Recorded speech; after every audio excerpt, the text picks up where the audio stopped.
Alright, hello everyone and welcome back to the channel. My name is The Lollipop and this is the brand new 2022 Trek Excalibur 8. Now for those of you who follow my channel, you'll know that I've already made a video on this very bike, except that one was in the Trek white color with the holographic red accents. We recently just got this bike in the store. It is currently for sale at Trek Bicycle in Sacramento Midtown. This bike is specifically in a size extra large.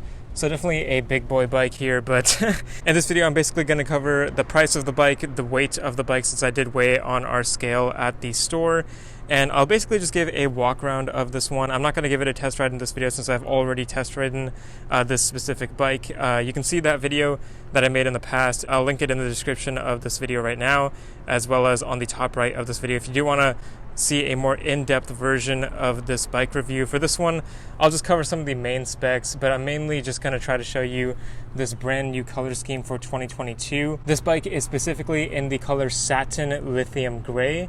So it is mainly, the satin finish and it's a dark gray. Well, the Trek logo itself is in black, but you can see when it's in the sunlight, it basically looks like a rainbow color here and an outline of the Trek logo. And then same with the Excalibur font on the top right here. This font itself is also holographic, so as I kind of turn the bike into the sun here, you can see it. It's a very cool color scheme. Definitely a bike that turns heads when you are riding, especially in the sunlight there. And then another holographic feature I'll quickly mention right here is on the shifter itself, which is pretty cool. This was also on the other Trek White model, but you can see as you kind of move around the shifter, it gives you that holographic flare as well. But yeah, so for a quick overview, this bike is a Trek Excalibur 8.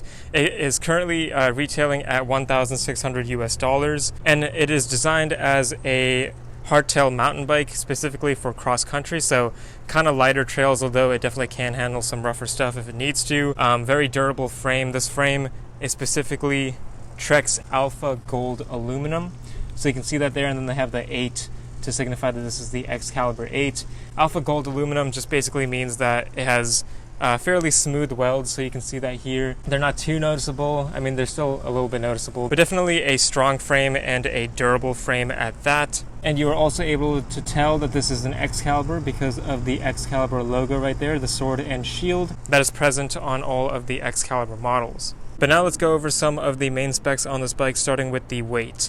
So this bike, once again, is in a size extra large, and on our scale, I weighed it in at around 30 pounds. I'll show the official value on the screen right there, as well as Trek's official value. So that makes a little bit more sense, especially for the heavier, bigger XL frame.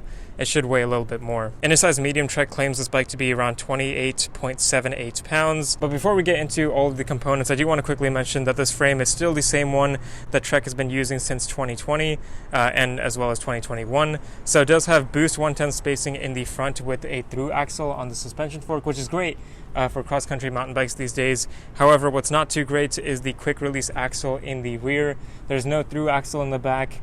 It is a quick release, and it is Boost 141 spacing, so very unique spacing figure for sure. Hopefully Trek updates this in the new 2023 model of this bike or something like that. Through axles are definitely going to be a lot stronger, stiffer, and give you a more confident ride on the bike. But onto the main specs of this bike here. It is a cross-country frame, so it does come with a cross-country suspension fork. This is the RockShox Judy SL, so not a very high-end fork, but definitely a nice air fork you get here. It also comes with that lockout, so you can twist that and make the fork fully rigid, which is very helpful for cross-country and for commuting or anything like that, because you can lock it out, and that basically just means that the suspension will not move up and down, so you can ride in flatter areas and gain more speed since you're directly transferring the power down to the pedals onto the ground rather than losing some to the suspension fork. Now the bike obviously does have a tapered steer up there, so the fork is tapered as well. And then we have 100 millimeters of suspension travel, which is perfect for cross country, all you need for a cross country race bike or something like that. But you can go up to 120 millimeter suspension fork. Trek, that's what Trek says on their official website, so should be totally good there. In terms of the wheel set here, we have the Bontrager Covey aluminum rims, which are tubeless ready, and they are 23 millimeters wide internally.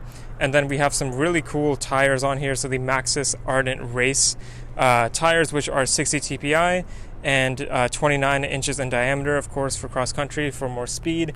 And they're both 2.35 inches wide, so in the front and rear.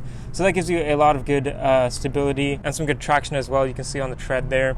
So very cool. Definitely great tires. And this bike does come fully tubeless setup from the factory with sealant installed. So there is sealant in this bike right now, which is really awesome to see, especially when you pay that much for a bike. You'd want no inner tubes, so no chance of getting pinch flats and less chance of getting flats from thorns and things like that. This bike still uses a fixed aluminum seat post for 2022, as well as the typical Bontrager Arvada seat with steel rails. That's very typical for most Trek bikes.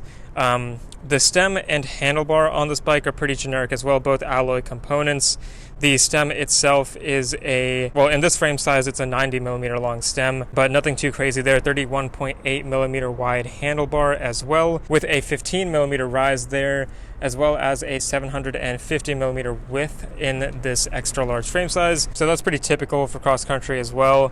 The brakes on this bike are not the best either. They are the Shimano MT200 hydraulic disc brakes, which are also available on the Trek Marlin 8 as well as the Trek Marlin 7. So much lower end bikes have these same exact brakes. They get the job done. They're 2-piston calipers. They're not too bad, but they definitely should be better at this price point, in my opinion, because they're not as strong and as powerful for what this bike is capable of doing. So that will hold the bike back a little bit. That's something I would upgrade first if I were to purchase this model. And then finally, we can quickly glance over that drivetrain as well, starting with the shifter. So the shifter up here is a Shimano Dior 12-speed shifter, has that holographic accent that we mentioned previously. This is a perfectly fine shifter. I'll go through it a little bit so you can kind of just see how it operates, but you can use your finger right here to shift down, as well as your thumb to shift down. Just once, one click is all you get. But in order to downshift, you can shift once, keep going to shift twice, or even 3 times there. So in one stroke, you can go 1, 2, 3. I'm going to shift back down, so it's fine. But that's a nice feature to have. It's a durable shifter. It works well. I like it a lot. And then moving down here to the actual drivetrain itself, it's mainly a Shimano Dior 1x12, but it does have a Shimano Dior XT rear derailleur, which is much higher end. Very durable derailleur, expensive, definitely good quality as well. So that's really nice to see on this bike. But besides that, we also have the Shimano Dior crankset up here.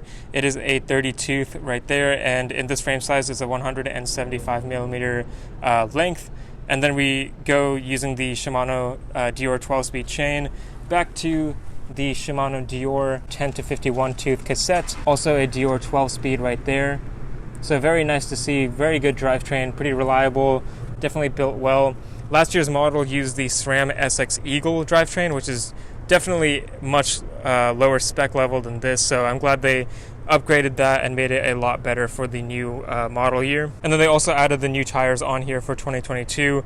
I have also made a video on this bike comparing all the differences from 2021 to 2022. So if you do want to see what's changed on this newer model, rather than just the specs and components on it for 2022, you can check out that video and see what the differences are and see if it's worth it to get the new model. But yeah, guys, that's basically it for this video. Thank you so much for watching. I haven't seen too many videos on this specific bike, so I figured I'd put some out there. So in case you are wondering what this bike looks like in person, you can kind of see some better shots of it and things like that. So as always, thank you all so much for your support, and I hope all of you have a wonderful morning today, and remember to keep biking.